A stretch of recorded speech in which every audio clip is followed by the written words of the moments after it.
একটু আগে আমি চিঠিটা পেয়েছি, মুখ্যমন্ত্রীর তরফ থেকে আমাকে পাঠানো হয়েছে। তার আগে আমি পেয়েছিলাম ওনার, আমি আপনাদের সামনে হার্ড কপিটা খুলছি, আমি ডিজিটালি পেয়েছিলাম।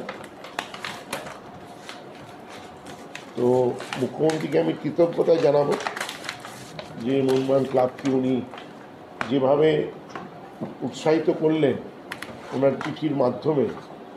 এটা ওনার চিঠি, যেভাবে উত্তর করলেন যে ডিয়ার দেবাশিস বলে চিঠিটা লিখেছেন, আমি চিঠিটা আপনাদেরকে পাঠিয়েছি।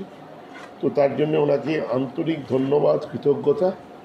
এবং ওনার এই ইন্সপিরেশনাল ওয়ার্ডসগুলোই আমাদের স্ট্রেংথ, আমাদের আরও ভালো কাজ করতে সাহায্য করে। তাই জন্য ওনাকে আমরা অভিনন্দন, নমস্কার এবং আপনাদের মাধ্যমে শুভ নববর্ষের অভিনন্দন এবং শুভেচ্ছা এবং আমার প্রণাম জানাচ্ছি। কালকে একটু যদি বিশদভাবে বলেন, কালকেই আপনি জানিয়ে দিয়েছিলেন যে কালকে আমি জানিয়ে দিলাম, একই যদি কথা আমরা বলি, কালকে ট্রফিটা কখন আসছে?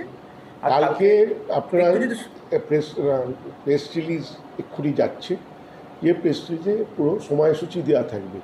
যে সময়সূচি থাকবে সেই সময়সূচিতে মানুষ এসে লিগ শিল্ড দেখতে পাবে। কখন আসছে সেটা আপনাদের জেনে লাভ নেই। আপনারা যখন আসবেন সময়সূচি মেনে, তখন দেখবেন যে ওখানে ট্রফি রাখা আছে। কর্মসূচি হয়েছে ওখানে পাঠিয়ে দেওয়া হয়েছে।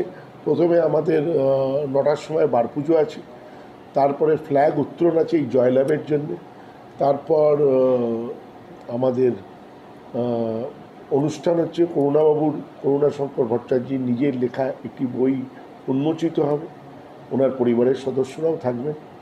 এবং তারপরে এই ঋষি চক্রবর্তীর বাংলা লোকগীতি সেটা পরিবেশন করা হবে। আর এটা আমরা চিরকালে চিরচারিত প্রথা যে সবাই একসাথে খাওয়া দাওয়া করি, সেই খাওয়া দাওয়া তো থাকবেই।